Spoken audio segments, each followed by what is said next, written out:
কি হাসতেছি কেন জানেন? হাসতেছি ভাই, যারা বলছিল নেইমার জুনিয়র ফিনিশ, নেইমার জুনিয়রকে দিয়ে আর হবে না, নেইমার জুনিয়র রে হাটাও, নেইমার জুনিয়র রে ব্রাজিল জাতীয় দলে দরকার নেই, আরে फाइतेसी ना, चप्पल से मरना चाहिए, चप्पल से, चप्पल उठा के ऐसे पटाक पटाक के मरना चाहिए। কেন বলতেছি জানেন? গত ম্যাচে আপনারা যারা নেইমার জুনিয়রের পারফরমেন্স দেখেছেন, গতকালকে নেইমার জুনিয়রের খেলাটা যারা দেখেছেন, তারা বলতে পারবেন Neymar junior injury, full fit তো নাই, অর্ধেক ইনজুরি, ধরতে গেলে 50% ফিট ইনজুরি। এমন নেইমার জুনিয়র যে একটা বাগের থাবা দিছে, থাবা দিয়ে যেভাবে একটা গোল একটা অ্যাসিস্ট করেছে, এগুলো দেখার পরে আপনার মনেই হবে যে যারা বলতেছে নেইমার জুনিয়রকে ব্রাজিল জাতীয় দলে দরকার নেই, নেইমার জুনিয়র ফিনিশ, তাদেরকে জোতা দিয়ে মারা উচিত, জোতা দিয়ে ভাই, জোতা দিয়ে।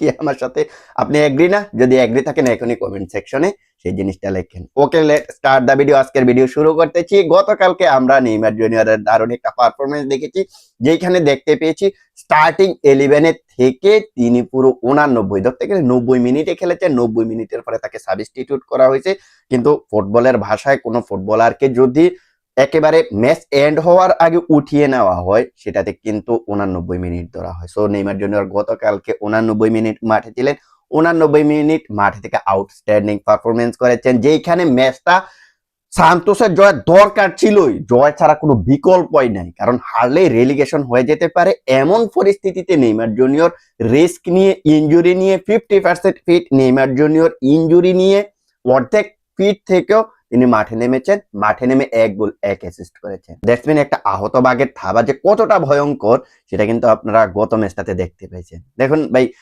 এই মুহূর্তে সান্তোসের যদি পারফরমেন্স দেখেন, বাকি যে ফুটবলার গুলা রয়েছে এদের পারফরমেন্স যদি দেখেন, আর নেইমার জুনিয়রের পারফরমেন্সটা যদি মিলান, তাহলে কি আপনি দেখাইতে পারবেন সান্তোসের বাকি যে সম্পূর্ণ ফিট ফুটবলাররা রয়েছে তারা নেইমার জুনিয়রের লেভেলে এখনো আসতে পারতেছে? নেইমার জুনিয়র এখনো ফিট না, তারপরেও নেইমার জুনিয়র কাঁপায় দিছে, পুরা কাঁপায় দিছে, যেখানে গত ম্যাচে একটা গোল একটা অ্যাসিস্ট তো করছে। আমরা কিন্তু দেখতে পেয়েছি ম্যাচে 26 মিনিটে গুইলহামের অ্যাসিস্ট থেকে বিবক্সে ঢুকে যায়, ওইখান থেকে নেইমার জুনিয়র ওরে আটকাইতে পারবা, তোমরা ওরে আটকাইতে পারবা, সেই নেইমার জুনিয়র ডি বক্সের ভিতর থেকে পটাকছে মার দিয়া, গোল মার দিয়া।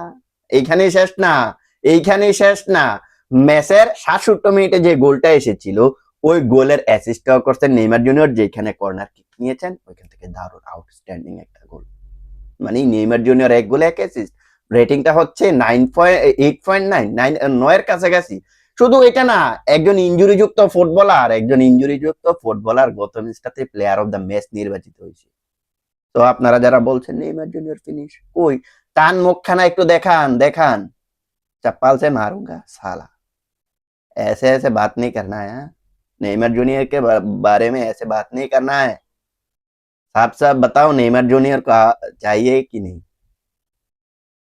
তো গত ম্যাচে আমরা কিন্তু দেখতে পেয়েছি নেইমার জুনিয়র 89 মিনিট মাঠে থেকে টোটালি 60 বার বলে টাচ করে 28টা ফাস্ট জেনারেট করেছেন সাকসেসফুল, যেখান থেকে 6-6টা ছিল ফাইনাল থার্ডে, 6-6টাই ছিল ফাইনাল থার্ডে।